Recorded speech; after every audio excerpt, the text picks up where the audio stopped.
సంవత్సరాల తరబడి ఎన్ని మందులు వాడినా మీ మోకాల నొప్పులు తగ్గట్లేదా? ప్రాణ పెయిన్ క్లినిక్ లో అత్యాధునిక చికిత్స.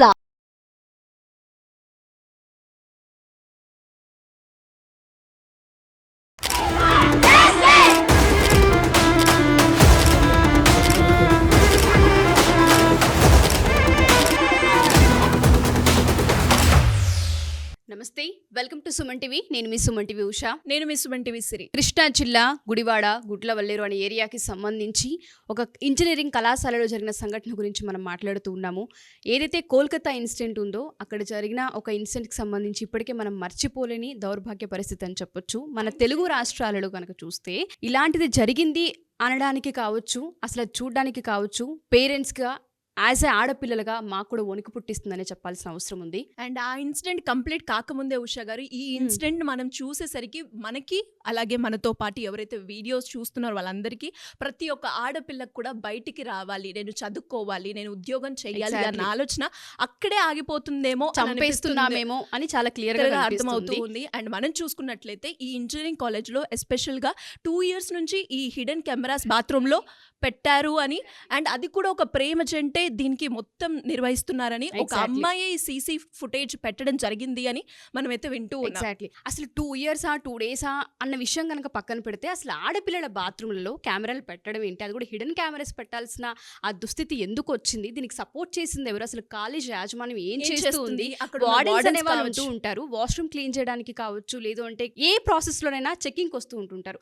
కొన్ని వేల మంది చదువుకునే ఒక కళాశాలలో, అది కూడా హాస్టల్స్లో పేరెంట్స్ ఎంతో నమ్మకంగా అక్కడికి పంపించి వాళ్ళని ఉంచితే ఒక ఆడపిల్లే సపోర్ట్ చేసింది, ప్రేమ జంట అని చెప్తూ ఉన్నారు. అబ్బాయిలకు సంబంధించి ఫోటోలు సెల్ చేసే ప్రాసెస్ కూడా 100 రూపాయలకి సెల్ చేయడం జరుగుతుంది అని మనం వింటూ ఉన్నాం. ఇంత దారుణమైన సమాజంలో బ్రతుకుతున్నామా అన్న క్వశ్చన్ అయితే ప్రతి ఒక్కరికి కూడా రేజ్ అవుతుంది. అండ్ ఈ సంఘటనలు ఇలాంటి జరగకుండా ఉండాలి అంటే ఖచ్చితంగా ఒక ఇంజనీరింగ్ కాలేజ్లోనే కాదు, ఎక్కడైనా ఒక అమ్మాయి పనిచేస్తున్న ఆఫీస్లో కావచ్చు, లేదంటే కాలేజ్లో కావచ్చు, ఇలాంటి జరుగుతున్నాయని ప్రతిసారి మనం చెక్ చేసిన అవసరం చాలా ఉంది. ఎగ్జాక్ట్లీ, మీరు అన్నట్టుగానే ఏదైతే ఇంజనీరింగ్ కళాశాలనే కాదు, హాస్టల్స్లో ఉండే ఆడపిల్లలకైనా సంబంధించి కావచ్చు, ఆఫీసులలో కావచ్చు, ఎప్పటికప్పుడు ఎంక్వైరీ చేయాల్సిన పరిస్థితి అయితే ఉంది. అండ్ దాంతోపాటు ఏదైతే కాలేజ్ ఉందో చాలా మంది పేరెంట్స్ వచ్చి అక్కడ ఆందోళనకు దిగారు, మా పిల్లలకి జరగాలి అండ్ వెంటనే ఉరిశిక్ష వేసేయండి అని మాట్లాడుతూ ఉన్నారు.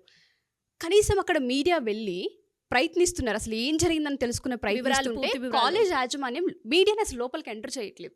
అంటే యాజమాన్యం ఆపేస్తూ ఉందా, లేదంటే కాలేజ్కి సంబంధించి తెలిసే ఈ పనులన్నీ జరుగుతున్నాయా అన్న క్వశ్చన్ మార్క్ కూడా మనకి ఇక్కడ కనిపిస్తుంది.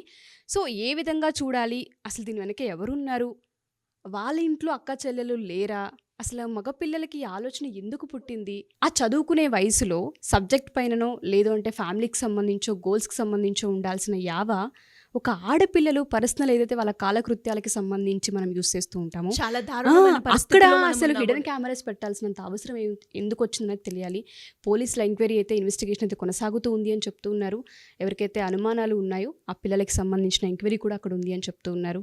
దీనికి సంబంధించి పూర్తి సమాచారం మనకి ఇంకా కంప్లీట్గా అందాల్సిన అవసరం చాలా ఉంది. అండ్ వీటి గురించి కంప్లీట్గా మనం కూడా, అంటే దీన్ని ఏ విధంగా తీసుకెళ్లాలో మన వ్యూవర్స్ అందరికీ కూడా ఖచ్చితంగా ఇలాంటి ఇంకా బయట జరగకుండా ఉండడానికి మన వంతు ప్రయత్నం మనం చేద్దాం. అండ్ దాంతో పాటు దీని గురించి ఇంకా వివరంగా మనకి క్లుప్తంగా తెలియజేయడానికి అడ్వకేట్ వారితో కూడా మనమైతే వీడియోస్ చేద్దాం ఖచ్చితంగా. అండ్ దాంతో పాటు ఉషా గారు, ఇప్పుడు ఈ ఇన్సిడెంట్ చూసిన తర్వాత ప్రతి ఒక్క ఆడపిల్ల కావచ్చు, ఎవరైతే హాస్టల్లో ఉంటున్నారో రకరకాల రీజన్స్ వల్ల ప్రతి అమ్మాయి కూడా ఒక ఇన్సెక్యూర్ కావచ్చు, ఒక భయాందోళనకైతే క్రియేట్ చేశాయి అని చెప్తూనే ఉంటాను. అండ్ దాంతోపాటు మనం చూస్తే ఒక హిడెన్ కెమెరా పెట్టి, అది కూడా ఒక అమ్మాయి ఈ దారుణానికి పాల్పడింది అంటే ఎంత దారుణంగా ఒక అమ్మాయి గురించి ఇంకొక అమ్మాయి మాట్లాడాల్సిన పరిస్థితికి అయితే మనం ఉన్నాము అంటే చాలా దారుణం, షాకింగ్ అనే చెప్పొచ్చు. అండ్ దీని గురించి ప్రతి ఒక్క ఎవరైతే ప్రభుత్వం ఉందో ఆ ప్రభుత్వం వచ్చి స్పందించాలి అని, ఎవరైతే ఇలాంటి చర్యలకు పాల్పడ్డారో వాళ్ళకైతే కఠినంగా శిక్ష పడాలి అని. అండ్ రీసెంట్ గానే మనకు కూడా నారా లోకేష్ గారు స్పందించారు, ఇలాంటి ఇన్సిడెంట్ మళ్ళీ జరగకుండా కఠిన చర్యలు తీసుకుంటామని వెల్లడించారు ఆయన. ఏదేమైనా ఒక ఇన్సిడెంట్ జరిగినప్పుడు దానికి సంబంధించి జస్టిస్ పరంగా కావచ్చు, అలర్ట్నెస్ పరంగా కావచ్చు, ఒకటి బయటకు వచ్చింది అంటే ప్రపంచం మొత్తం ఇంకొకసారి మేము ఇది చేస్తే అన్న పాయింట్లో వణుకు పుట్టించేలా ఉండాలని కోరుకోవాలి. ఎందుకంటే ఒక కోల్కతా ఇన్సిడెంటే కావచ్చు, ఇవాళ మనం చూస్తున్న గుడ్లవల్లేరు ఇన్సిడెంటే కావచ్చు, మనం కూడా కొన్నిసార్లు హాస్టల్స్లో స్టే చేస్తూ ఉంటుంటాం, కొన్నిసార్లు ట్రావెల్ అవుతూ ఉంటుంటాం. ఎక్కడ కెమెరాస్ ఉంటాయో, ఎవరు ఎక్కడ టచ్ చేస్తూ ఉంటుంటారో, అసలు ఏం మాట్లాడుతూ ఉంటారో అర్థం కాని పరిస్థితి అనే చెప్పాలి. ఒక ఆడపిల్లకి బయట తిరిగే స్వేచ్ఛ లేదు అంటే ఇంత దారుణమైన సమాజంలో మనము బ్రతుకుతున్నామా? ఇంత టెక్నాలజీ అప్డేట్ అయినా, ఇంత అప్డేట్ వర్షన్లో మనం ఉన్నా కూడా ఇంకా పేరెంట్స్కి మా అమ్మాయిని బయటికి పంపించాలి అంటే తనతో పాటు ఒక అన్ననో లేదంటే తండ్రినో బయట తనతో పాటు తీసుకెళ్లాల్సిన అవసరం ఇంకా ఈ సమాజంలో ఉందా అని చాలా మీరు అన్నట్టుగానే ఇంకో విషయం ఏంటంటే, కాలేజ్ యాజమాన్యం ఏదైతే ఉందో దయచేసి ఇన్వెస్టిగేషన్కి సంబంధించి, ఎంక్వైరీకి సంబంధించి సపోర్ట్ చేయాలి. అండ్ ఎవరైతే స్టూడెంట్స్ దీని వెనుక ఉన్నారో ఎంక్వైరీస్ చేసే విధంగా సపోర్ట్ చేయించాలి. అసలు వాళ్ళు కూడా ఎందుకు చేశారు? అంటే డబ్బు కోసమా లేదంటే ఏదైనా అవసరం ఉండి వాళ్ళు చేశారా? అవన్నీ కూడా వీడియోస్ 300 వీడియోలకు పైగా రికార్డ్ అని చెప్తున్నారు. అసలు ఎన్ని వీడియోస్ ఉన్నాయి, అందులో ఎంతమంది ఆడపిల్లలు ఉన్నారు, వాళ్ళని ఏ రకంగా బ్లాక్మెయిల్ చేస్తున్నారు అనేది మనకు అర్థం కావట్లేదు. లైంగికంగా అని చెప్తున్నారు, డబ్బులు డిమాండ్ చేస్తున్నారు అని చెప్తున్నారు. అసలు పూర్తి సమాచారం ఏంటనేది ఇంకా మనకి కొంతమంది మాట్లాడితే తప్ప తెలియాల్సిన అవసరం ఉంది. సో ప్రతి ఒక్కరు స్పందించాలి. మీరు కూడా ఈ వీడియో చూసిన ప్రతి ఒక్కరు కూడా ఎంక్వైరీకి సంబంధించి ఏ విధంగా కొనసాగుతుందో వీలైతే మాకు కామెంట్ రూపంలో మీరు కామెంట్ చేయొచ్చు. మీకు తెలిసిన వివరాలని కూడా కామెంట్ రూపకంగా మీరు తెలియజేస్తే దాని గురించి కూడా పాయింట్ రేస్ చేసి మేము మాట్లాడడం జరుగుతుంది. యాజ్ ఏ ఉమెన్గా మేము కూడా ఒక స్టెప్ ముందుకు వచ్చి దీనికి సంబంధించిన పూర్తి సమాచారాన్ని సేకరించి మీకు అందిస్తాము. అండ్ దయచేసి పేరెంట్స్ ఎవరైతే ఉంటుంటారో ఆడపిల్లల్ని ఎక్కడికైతే పంపిస్తూ ఉన్నారో 1-2 సార్లు మన చుట్టుపక్కల ఏం జరుగుతుంది, మనం ఎక్కడికి వెళ్తున్నామన్న వాటిపైన అవేర్నెస్ని క్రియేట్ చేయాలని, వాటికి సంబంధించిన వీడియోస్ మా సుమన్ టీవీ తరపున మేము కూడా కొన్ని వీడియోస్ చేస్తామని హామీ ఇస్తున్నాం. అండ్ ఖచ్చితంగా ఇన్సిడెంట్కి సంబంధించి పూర్తి సమాచారాన్ని మీకు అందిస్తాము. So thank you so much Siri, information gather చేసి ఇచ్చినందుకు. థ్యాంక్ యూ అండి. Thank you so much.